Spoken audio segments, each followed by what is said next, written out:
لا حول ولا قوة إلا بالله العلي العظيم أعوذ بالله من الشيطان الرجيم بسم الله الرحمن الرحيم رب اشرح لي صدري ويسر قولي الحمد لله الذي على بحوله ودنا بطوله مانح كل غنيمة وفضل كاشف كل عزيمة وأزل أحمده على عواطف كرمه والسوابغ نعمه وأؤمن به أولا باديا واستهديه قريبا هاديا واستعينه قاهرا قادرا واتوكل عليه كافيا ناصرا الصلاة والسلام على النبي الأمي العربي القرشي المدني الأبته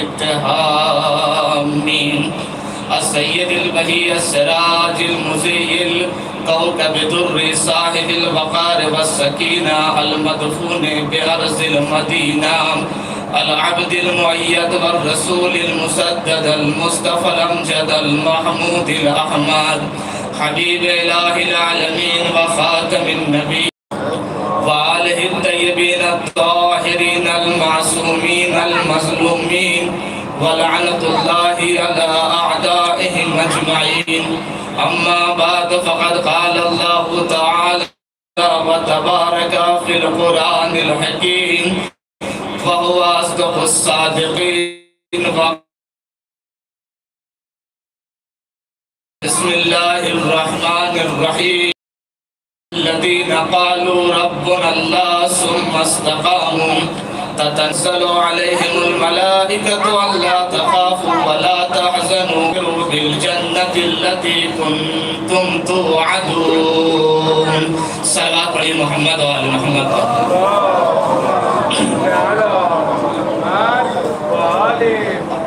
ایک اور صلوات پڑھیے محمد و آل محمد پر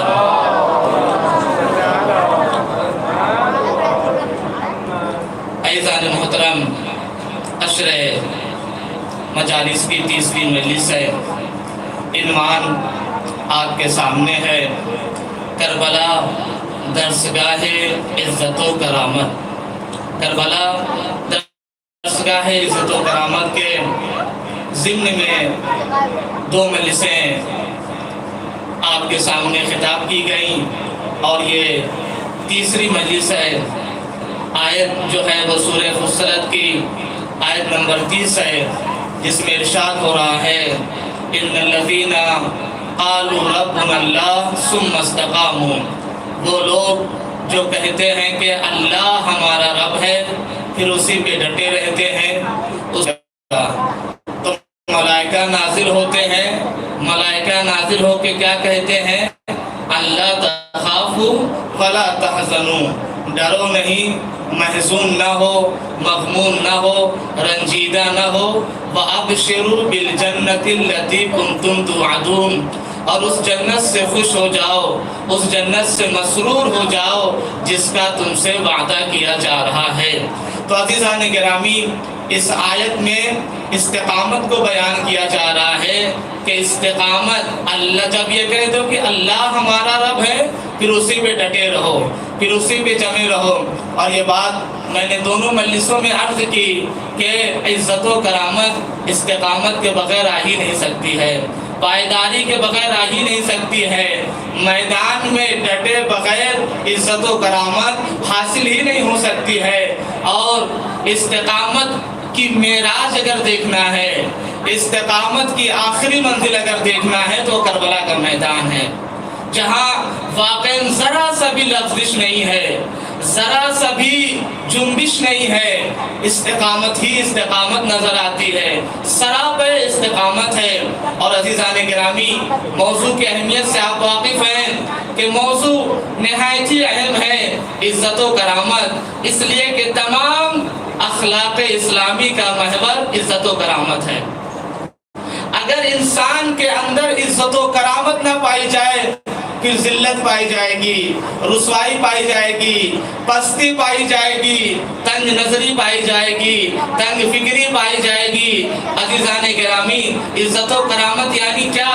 یعنی انسان کے اندر بزرگی کا ہونا، یعنی انسان کے اندر بڑکپن کا ہونا، یعنی انسان کے اندر حریت کا ہونا، یعنی انسان کی روح کا آزاد ہونا، یعنی انسان کی فکر کا آزاد ہونا۔ ہو سکتا ہے اور آپ دیکھ لیں کربلا میں آپ کو مل جائیں گے بہت سے جو ظاہری طور پہ کسی کے غلام رہے ہوں گے، کسی کے نوکر رہے ہوں گے، ظاہری طور پہ تو غلام تھے لیکن ان کی فکریں آزاد تھیں، ان کی روح آزاد تھی، ان کا نفس آزاد تھا۔ اور عزیزان گرامی، انسان کتنا بھی پڑھ لے، کتنے بھی بڑے مقام پہ پہنچ جائے، اگر فکری آزادی نہ ہو، اگر روحی آزادی نہ ہو، اگر انسان کی فکر اسیر ہو، ذہن اسیر ہو، دل اسیر ہو، تو اس کا کوئی فائدہ نہیں ہے۔ ایک صلوات پڑھیے محمد و آل محمد پر۔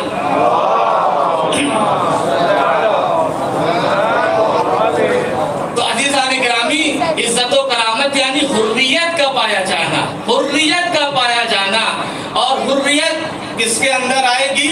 حریت اس کے اندر آئے گی جس کے ہاں عزت و کرامت پائی جائے گی۔ حریت کا بھی اگر نمونہ دیکھنا ہے، معراج دیکھنا ہے، تو کربلا کا میدان ہے۔ یعنی آزادی فکری، آزادی روحی، ہو سکتا ہے کہ جسمی اعتبار سے انسان قید ہو، لیکن روح آزاد ہونا چاہیے۔ امام حسین کے بہت سے اصحاب غلام تھے، نوکر تھے، لیکن فکر آزاد تھی، روح آزاد تھی، سب کے سب آزاد تھے، جسم آزاد تھا لیکن فکر غلام تھی، روح غلام تھی، فکر اسیر تھی۔ تو عزیزان گرامی، عزت و کرامت یعنی حریت کا پایا جانا، یعنی آزادی کا پایا جانا، یعنی آزادگی کا پایا جانا۔ حریت کیا ہے؟ حریت کیا ہے؟ حریت انسان کی ذات میں پائی جاتی ہے، حریت انسان کی ذات میں پائی جاتی ہے۔ حریت کے سلسلے سے علماء مثال دیتے ہیں، حریت یعنی کیا، کیسے ہونی چاہیے انسان کے اندر حریت، کیسے پائی جانی چاہیے۔ استاد سخن مرحوم آقا فلسفی ہے، استاد سخن مرحوم آقا فلسفی کی یہ مثال ہے۔ ایک صلوات پڑھیے محمد و آل محمد پر۔ ایک اور صلوات پڑھ دیجیے محمد و آل محمد پر۔ عزت و کرامت یعنی حریت کا پایا جانا، یعنی فکری اسیری نہ ہو، ذہنی اسیری نہ ہو۔ آگے فلسفی مرحوم استاد سخن ایک مثال دیتے تھے کہ جیسا کہ دوسرے اساتذہ نقل کرتے ہیں کہ اگر آپ بازار جائیں اور بازار جانے کے بعد آپ ایک پرندہ خرید کے لے کر کے آئیں، توجہ چاہتا ہوں، ایک پرندہ خرید کے لے کر کے آئیں اور آپ اسے اپنے گھر میں لے کر کے آئیں، گھر میں لانے کے بعد آپ اسے سونے کے کمرے میں، سونے کے پچڑے میں بند کر دیں، سونے کے، ہو سکتا ہے کہ تھوڑا سا الفاظ میرے ہوں، بہرحال کہ سونے کے پچڑے میں آپ اس کو بند کر دیں۔ آپ کھانے کے لیے اسے بہترین غذا دیں، پینے کے لیے بہترین غذا دیں، بہترین اچھے کمرے میں رکھیں، ساری سہولتیں موجود ہوں، سب کچھ ہو، لیکن وہ اسی انتظار میں رہے گا کب موقع ملے کب فرار کرے، کب موقع ملے کب فرار کرے۔ پتہ یہ چلا ایک جانور بھی ہے، وہ کسی کی قید میں نہیں رہنا چاہتا، وہ کسی کی اسیری میں نہیں رہنا چاہتا۔ کتنا بھی سکون ہو، کتنا بھی فائدہ ہو، اچھا کھانا مل رہا ہے، پینے کے مل رہا ہے، رہنے کے لیے آسائش ہے، ساری چیزیں موجود ہیں، لیکن جب تم یہاں سے اڑ جاؤ گے، فرار کر جاؤ گے، نہ رہنے کا ٹھکانہ ہے، نہ کھانے کا پتہ ہے، نہ پینے کا پتہ ہے، کہاں کچھ بھی نہ ہو، کھانے کے لیے نہ ہو، رہنے کے لیے نہ ہو، پہننے کے لیے نہ ہو، کچھ نہ ہو، لیکن ہم آزاد رہنا چاہتے ہیں، ہم حر بن کے رہنا چاہتے ہیں، ہم کسی کی قید میں نہیں رہنا چاہتے۔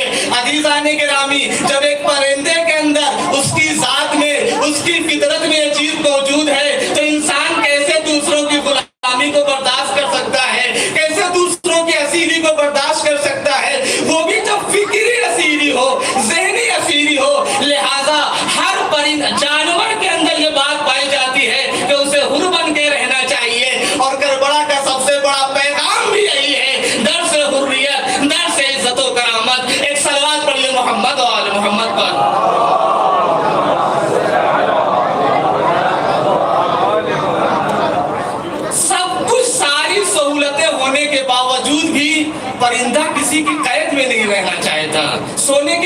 بند کر دیجئے، موقع ملتے ہی فرار کر جائے گا، موقع ملتے ہی اڑ جائے گا۔ کیوں؟ اس لیے کہ کسی کے ماتحت نہیں رہنا چاہتا، کسی کے ماتحت نہیں رہنا چاہتا۔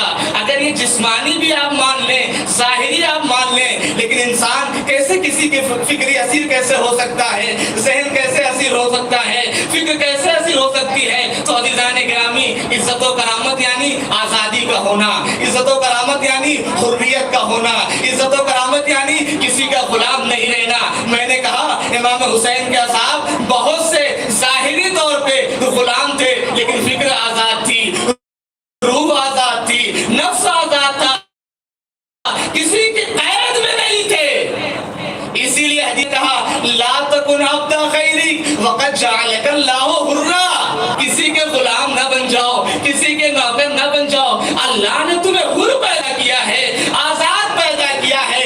عزیزان گرامی، کسی کے تحت رہنے میں سب سے پہلی چیز جو چھنتی ہے وہ حریت ہے، وہ آزادی ہے، فکری آزادی، ذہنی آزادی، روحی آزادی، یہ چھن جاتی ہے۔ آپ خود سے سوچ نہیں سکتے ہیں، آپ خود سے فکر نہیں کر سکتے ہیں، تو کیا فائدہ ہے ایسی آزادی کا، کیا فائدہ ہے ایسی جگہ کام کرنے کا؟ تو عزیزان گرامی، حریت، کربلا نے جو سب سے بڑا پیغام دیا وہ یہ دیا، کربلا یعنی حریت، کربلا یعنی ذہن کا آزاد ہونا، کربلا یعنی فکر کا آزاد ہونا۔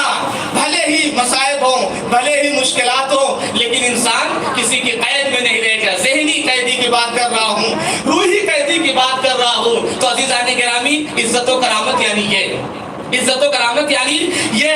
میں نے بات چیزیں آپ کے سامنے عرض کیا، بات چیزیں عرض کیا، کل میں نے عرض کیا عزت کس کے لیے ہے؟ عزت اللہ کے لیے ہے، اس کے رسول کے لیے ہے، مومنین کے لیے ہے۔ میں نے یہ بھی عرض کیا عزت عزت ذاتی ہے، عزت عزت اعطائی ہے، ذاتی عزت کا مالک صرف خدا ہے، بس اور کوئی نہیں ہے۔ چونکہ وہ عزیز ہے، وہ جسے چاہتا ہے عزیز بنا دیتا ہے۔ کہیں بھاگنے کی ضرورت نہیں ہے، تعلقات بنانے کی ضرورت نہیں ہے، ارے کسی پارٹی میں جانے کی ضرورت نہیں ہے۔ اللہ پیغمبر فرماتے ہیں ان اللہ عز وجل یقول کل یوم، خدا بند عالم ہر دن یہ کہتا ہے، ہر دن یہ کہتا ہے انا العزیز من اراد عزت دارین فلیطع العزیز۔ ہر دن اللہ یہ کہتا ہے میں عزیز ہوں، اگر تمہیں دنیا و آخرت کی عزت چاہیے تو اللہ کی اطاعت کرو، عزیز کی اطاعت کرو جو عزیز ہے، یعنی جس کی عزت ذاتی ہے۔ میں نے عرض کیا تھا انشاءاللہ وقت رہے گا، وقت رہے، توفیق رہی تو میں عرض کرتا ہوں عزت حقیقی کیا ہے اور عزت جعلی کیا ہے۔ تو اللہ ہر دن یہ کہتا ہے عزت چاہتے ہو، کرامت چاہتے ہو، ہماری اطاعت کرو، ہماری اطاعت کرو، عزت ملے گی، کرامت ملے گی، اور اس کے نتیجے میں کیا ہوگا؟ حر بن کے رہو گے، حر بن کے رہو گے۔ ہمارے سامنے سر تسلیم کرو، ہمارے سامنے سر جھکاؤ، ہمارے سامنے سر جھکاؤ گے پھر کسی کے سامنے سر نہیں جھکانا پڑے گا۔ ہمارے سامنے نہیں جھکاؤ گے، ہر آدمی کے سامنے سر تسلیم خم کیے رہو گے۔ وہ ایک سجدہ جسے تو گرا سمجھتا ہے، ہزار سجدے سے دیتا ہے آدمی کو نجات۔ وہ ایک سجدہ جسے تو گرا سمجھتا ہے، ہزار سجدے سے دیتا ہے آدمی کو نجات۔ پورا معرفت بھرا ہوا شعر ہے، یہی تو کہنا چاہ رہا ہے کہ اللہ کی اطاعت کرو، اللہ کا اتباع کرو۔ اللہ کی اطاعت کرو گے تو مخلوق تمہارے سامنے جھکے گی، اور اگر اللہ کی اطاعت نہیں کرو گے تو تمہیں سب کے سامنے سر جھکانا پڑے گا۔ میں نے عرض کیا جب ہم کربلا کو پڑھتے ہیں، جب ہم امام حسین کے خطبات کو پڑھتے ہیں، ارشادات کو پڑھتے ہیں، دو ہی باتوں کی بار بار تکرار، میں ذمہ داری سے یہ بات کہہ رہا ہوں، دو ہی چیز میں کربلا کا خلاصہ ہو جاتا ہے۔ امام حسین کے خطبات کا، آپ کے تقریرات کا، آپ کے ارشاد کا، دو چیز امام حسین مدینے سے لے کر کے عصر عاشور تک صرف دو ہی چیز کی تو تکرار کر رہے ہیں۔ حسین موت سے ڈرتا نہیں ہے، ذلت حسین سے بہت دور ہے۔ ہاتھ من ذلہ، ہاتھ من ذلہ، ہاتھ من ذلہ، محمد وآل محمد بآواز بلند صلوات۔